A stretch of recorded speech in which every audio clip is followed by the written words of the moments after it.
Y a-t-il un pilote dans l'assiette?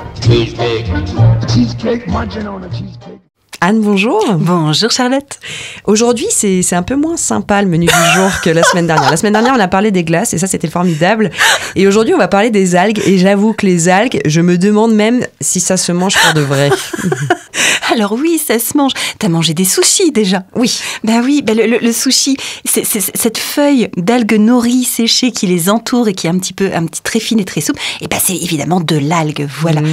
Donc les algues, ce sont des ingrédients incontournables de la cuisine japonaise, mais on va les retrouver traditionnellement dans les cuisines du Moyen-Orient, de la Grande-Bretagne, mais oui, de la Scandinavie, des régions méditerranéennes, même des côtes africaines. Incroyable. Mais voilà. Alors, en France, les Celtes consommaient des laminaires, c'est une variété d'algues, et de la dulcée, on va en reparler, sur la côte atlantique. Et puis ensuite, elles ont été délaissées. Aujourd'hui, on a un engouement depuis quelques années pour la cuisine japonaise, donc ça nous permet de les redécouvrir. Et il faut savoir qu'on les cultive, les algues comestibles, en Bretagne. Ah, j'ai cru que tu allais me dire en Bauge. En Bauge, on en cultive certaines, on en reparlera tout à l'heure. Est-ce que tu parles de la spiruline? Peut-être bien. Très bien, j'imagine que ces algues ont tout de même, il faut bien leur donner ça, des super pouvoirs. Alors, les algues sont extrêmement riches en minéraux et en oligo-éléments. Elles sont traversées par l'eau de mer, donc elles concentrent les minéraux, les oligo-éléments marins, beaucoup plus que les végétaux terrestres.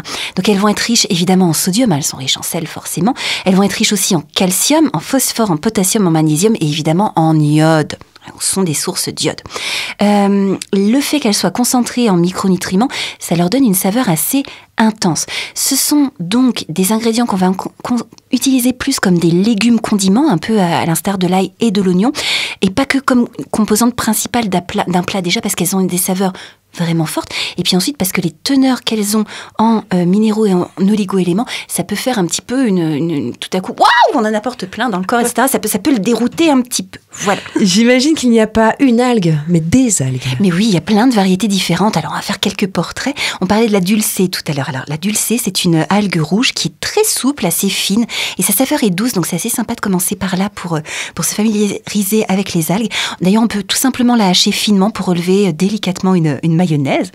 On a la laitue de mer qui est très sympa aussi. Alors, elle ressemble vraiment à une laitue. Elle est un peu toute fripée, froufroutante. Elle est d'un vert lumineux. Elle a une texture fine et assez résistante et une saveur fraîche. On a les haricots de mer qui sont très rigolos. Ça ressemble à d'immenses haricots verts géants. Ce sont des longs finalement. C'est une algue brune, donc elle a une couleur plutôt vert brunâtre. On a la wakame, pareil, qui est une algue brune. Alors elle a de très longues feuilles souples avec une grosse nervure centrale épaisse. Elle est riche en acide glutamique, la wakame entre parenthèses. L'acide glutamique est un exhausteur de goût. Tu sais, on va trouver en sachet de poudre blanche dans les magasins d'articles d'épicerie chinoise, etc. Donc, quand c'est artificiel, c'est pas bien. Ça donne le syndrome du restaurant chinois, les maux de ventre, les maux de tête, etc. Par contre, sous cette forme naturelle extrait à l'intérieur de l'algue wakame, c'est très intéressant. Ça va donner du goût. Voilà, au plat, quand on y associe l'algue wakame. Et notamment, ce qu'on appelle la saveur délicieuse, le umami. Le umami, qui est on appelle ça la sixième saveur. Voilà, maintenant, même en France, on l'a intégré à nos référentiels de saveurs. Donc, riche en acide glutamique. Comme l'algue kombu, d'ailleurs, qui va parfumer les bouillons traditionnels japonais. Et l'algue kombu, elle a une autre propriété intéressante pour le cuisinier. Elle va permettre d'attendrir les légumineuses, notamment. Donc, on va ajouter un morceau d'algue kombu séché à la cuisson de nos pois chiches, de nos haricots, etc. Et ça permet d'en diminuer le temps de cuisson. L'algue wakame, l'algue kombu. Mais où est-ce qu'on trouve toutes ces algues? On va les trouver notamment en magasin biologique. Alors, sous forme séchée, on va trouver des paillettes qu'on va pouvoir saupoudrer comme des aromates. Par exemple, dans un houmous, quelque chose de familier quand on a envie de découvrir, qui est une saveur douce. Donc, on va pouvoir associer ça avec les pois chiches ou alors jouer sur un terre-mer avec une volaille, par exemple. Donc, ça, c'est quand elles sont sous forme de paillettes. Ou alors, on va les trouver aussi séchées entières. C'est le cas des haricots de mer, par exemple, ou des wakame ou des kombu. Et à ce moment-là, quand elles sont entières, on va les réhydrater dans un bol d'eau avant de les cuisiner comme des algues fraîches. On va les trouver aussi sous forme fraîche. Alors là, c'est plutôt évidemment au rayon frais, dans les magasins bio. Et là, elles vont être conservées au sel. Donc, elles vont avoir besoin d'être dessalées dans plusieurs saladiers d'eau, comme on ferait avec de la morue salée, pour ensuite pouvoir les cuisiner et les consommer.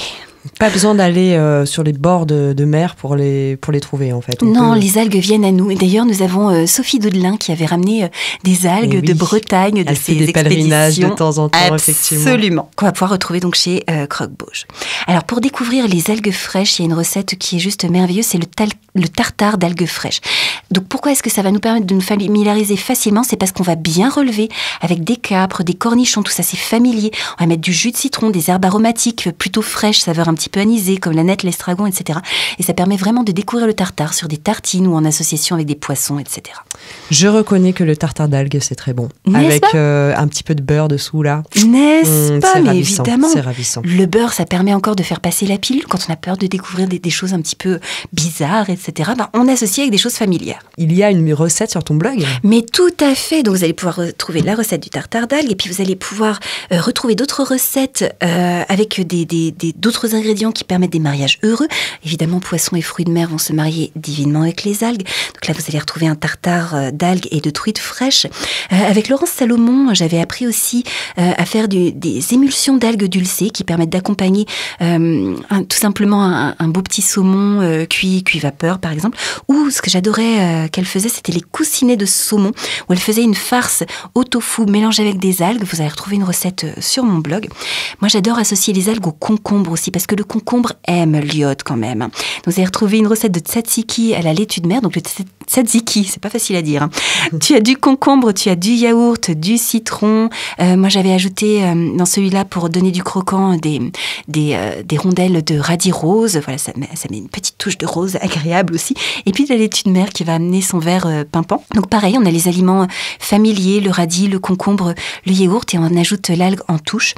Avec la pomme de terre, qui est de saveur douce, qui est très familière, ça va merveilleusement bien. Et là, je vous propose d'expérimenter une salade de pommes de terre avec des haricots de mer, avec du concombre à nouveau, de la coriandre, du yaourt. C'est juste merveilleux. Et la star, quand on parle des algues, c'est quand même la spiruline. Mais oui, on en parle énormément depuis quelques années. Alors la spiruline, tu le disais tout à l'heure, elle est cultivée dans les Bauges à Chénal-les-Frasses par Virginie et Patrick Pimbert, qu'on salue très très très chaleureusement. Donc la spiruline, c'est une micro-algue, hein, donc on voit pas des feuilles, etc. Elle donne une sorte de verre moussu à la surface des bacs de culture. Donc c'est une micro-algue bleue, elle est originaire des lacs d'eau douce et tiède de l'hémisphère sud. Les Aztèques déjà la faisaient sécher en galettes et c'est une source concentrée de protéines, de vitamines, d'oligo-éléments, dont le fer et d'acides gras essentiels. Donc la spiruline, elle a une saveur très douce qui peut être un petit peu déroutante, bien qu'elle soit pas forcément très puissante, mais elle est un peu douceâtre et puis elle ressemble pas à grand chose qu'on connaît.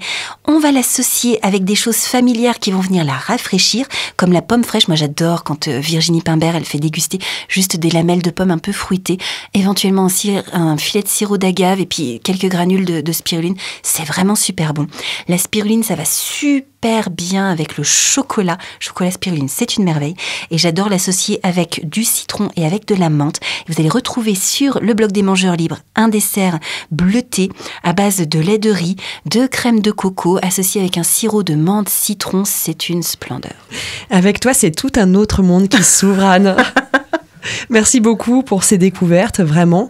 On vous invite, chers auditeurs, à essayer tout ça, à nous envoyer des photos et pourquoi pas nous poser des questions pour nous inspirer lors des prochaines chroniques. Mais tout à fait, voilà, les vacances arrivent maintenant, on va avoir encore quelques chroniques estivales et puis on se retrouvera très très très très vite ensuite à la rentrée avec des nouvelles chroniques de saison toujours. Et oui, bien sûr. Et puis si vous êtes en manque d'inspiration, n'hésitez pas à faire un tour sur le blog des Mangeurs Libres, on vous met les liens en podcast.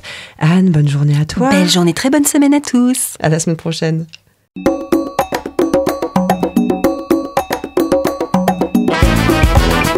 Cette chronique vous a plu ? Alors participez-y en posant vos questions à Anne-Claude à l'adresse contact@radioalto.info.